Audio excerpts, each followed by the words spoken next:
আমি দেখলাম যে আঙ্কেলের একদম খাটিয়ার কাছে গিয়ে যেইভাবে কাঁদছিল যে আরে আমার সারা বেলার সাথী, জীবন সাথী, আমার শিশুকালের সাথী।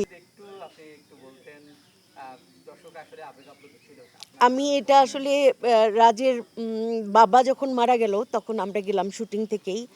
তখন রাজের মা কান্না করছিল এইভাবে। আমার এখনো খারাপ লাগে যে আমার শিশুবেলার সাথী, আমার সারা জীবনের সাথী চলে গেল। মানে গ্রামে কিন্তু এটা খুব কট্টরভাবে পালন করে আমি দেখেছি যে দূর থেকে কান্নাকাটি করে, স্বামীর লাশের খুব একটা কাছে যায় না।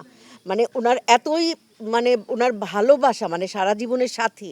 আমি দেখলাম যে আঙ্কেলের একদম খাটিয়ার কাছে গিয়ে যেইভাবে কাঁদছিল যে আরে আমার সারা বেলার সাথী, জীবন সাথী, আমার শিশুকালের সাথী, কই আমার শিশুকালের সাথে। মানে আমি ওইখান থেকে সম্পূর্ণটা ওই অভিনয়টা করেছি। আমি রাজের মায়ের অভিনয়টা করেছি।